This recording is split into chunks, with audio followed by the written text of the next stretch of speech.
Hello, today I am going to give a brief about formulation of item rate contract. So first we will go to various types of contract, especially the building contract can broadly be divided into two types of contract: lump sum contract, measurement contract. Lump sum contract are contract which are generally used for original works, and measurement contract are used where a small quantity of items are engaged in the contract. Now going ahead, there are three types of lump sum contract: based on bill of quantities, based on pre-pricing by MES, based on drawings and specifications. Now moving on to types of measurement contract. Measurement contracts are broadly divided into four types. They are item rate contracts, term contracts for artificers work, rate contract for supply of stores and materials, contract for handling and conveyance of stores. Now moving on to item rate contract, which we are going to discuss in detail. We generally use item rate contract where the number of items to be incorporated in any work is small and the quantities are almost known, and during the execution we have to take care that the variation is not more than 10%. Now how a good contract is drafted. So for drafting a good contract we generally require four things. First is careful and minute planning.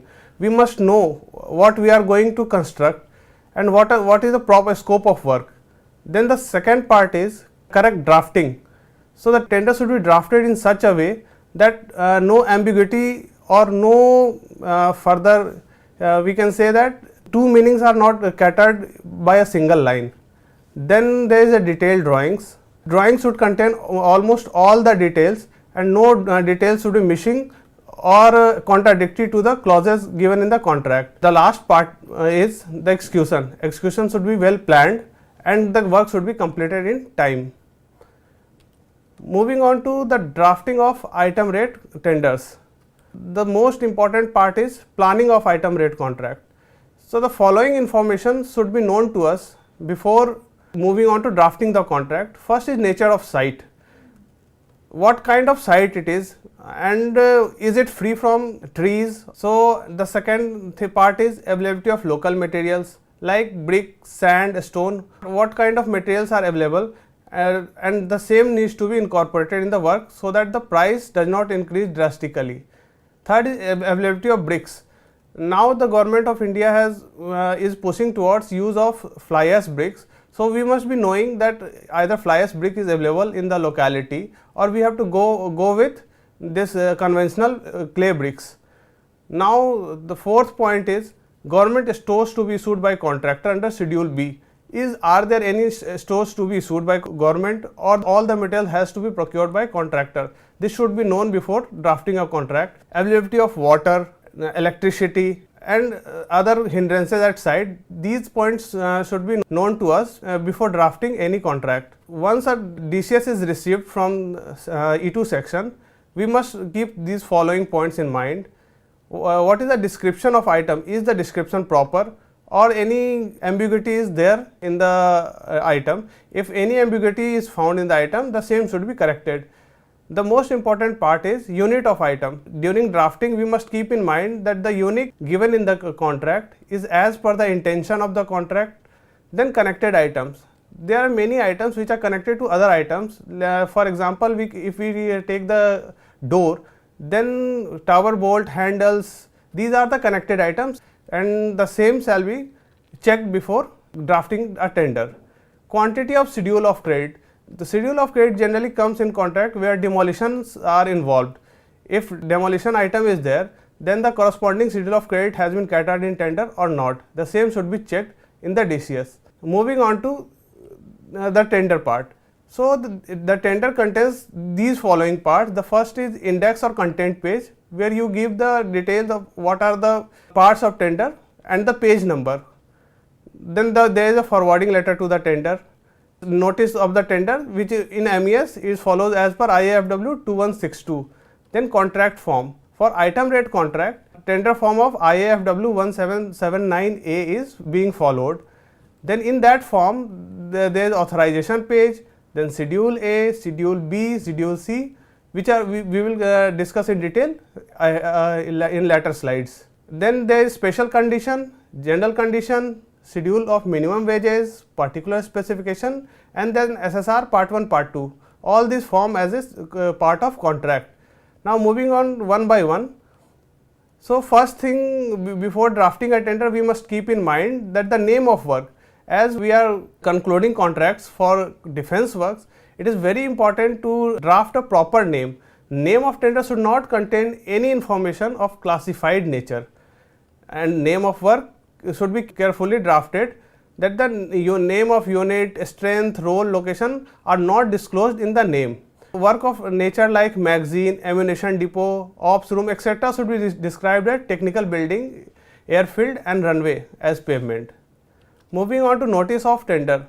Notice of tender is basically a brief detail about the tender, like name of work, estimated cost, period of completion, cost of tender, form of tender, like for item rate it's 1779A, then the timeline, like bid submission start date, end date, opening date.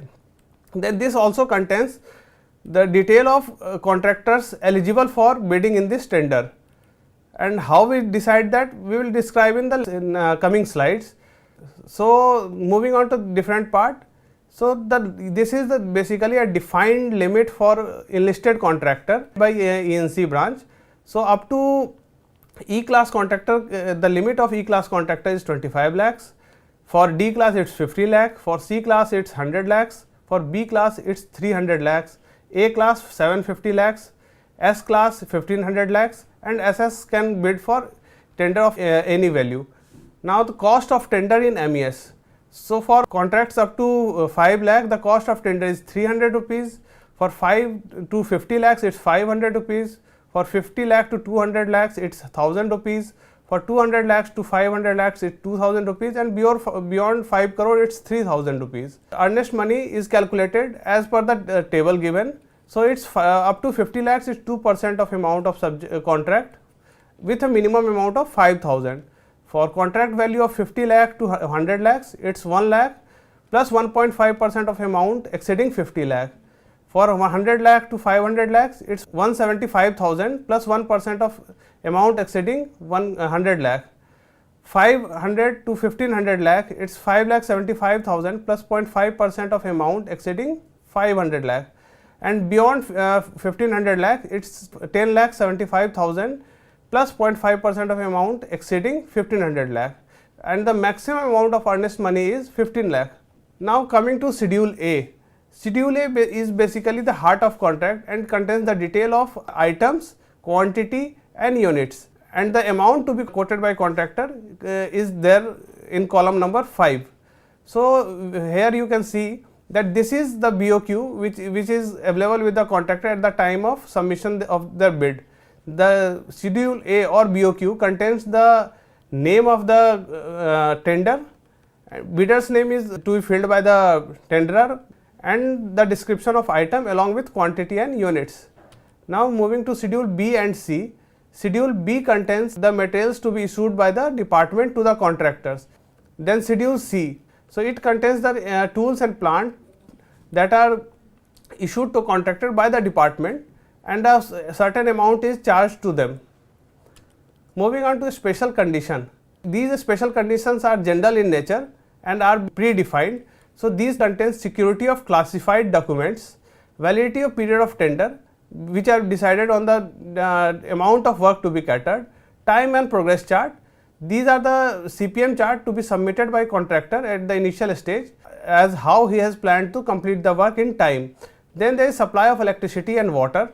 Supply of electricity and water is pre-decided. If water is available on site, then a certain amount at the rate of 3 rupees 75 paise per 1000 rupees of work is charged to the contractor, and the same goes with electricity. The rate of electricity is predefined and to be included in the contract. Facilities to the contractor like allotment of land, storage of material, accommodation for labor, canteen, fabrication workshop, etc. to be included in a special condition only. Then output of road roller. These are predefined, and depending on the nature of tender, these clauses are included. Guarantee in respect of anti-termite or waterproofing treatment, reimbursement refund of variation in price of material, labor and fuel, advance on account of material, adjustment of taxes, refund of performance security deposit, mobilization advance. Condition of working is basically kind of restrictions it has. Either it's unrestricted area or it's restricted area, the same should be incorporated in the work, so that the contractor plan his work accordingly and quote his rate accordingly. Acceptance of quality of work and finishes, record on consumption of cement, escalation clause, arbitration clause, etc. has to be included in a special condition based on the items taken. Now the most important part is particular specification. So particular specification gives us the detail of each items to be executed on site. Like if it's plastering, then how the plastering should be conducted on site. If it's wooden work, then how the wooden work shall be executed on site. The details should be very clear. And so what are the rules governing the specification, how we should write a specification. So the outlines had to be prepared first. Long sentence should not be used. Avoid the use of many syllabled or high sounding words. The use of pronouns, especially of relative pronouns, should be reduced to a minimum. Give directions, not suggestions. Aim should be there to use a simple language and the point should be very clear. There should not be any doubt in the mind of anyone who reads a specification, including a particular sentence. Now, rules of fairness of a specification. Avoid the use of indefinite words or phrases. Do not attempt to throw all the risk on the contractor. Warn the contractor of any particular danger likely to be encountered. Do not push anything in the specification unless you mean to enforce it. Then the last part of any contract is list of make. For preparing a list of make, one should be very clear about the items which has been taken in the schedule A. So we must prepare a list of all the items, and then after that, one by one we must take the make as approved by ENC branch or command. If only one make is approved by ENC branch, it should not be included in the CA. Rather, IS code or detailed specification of that item shall be catered. At least 3 makes should be catered in the CA. Make approved in 2 different categories shall not be clubbed. If sufficient makes are not approved in any category, makes of other categories can be catered. So this is how we should proceed in formulation of item rate contract, and if we follow all these steps, we will conclude a contract which is free from any ambiguity and may result in successful completion of any contract. Jai Hind.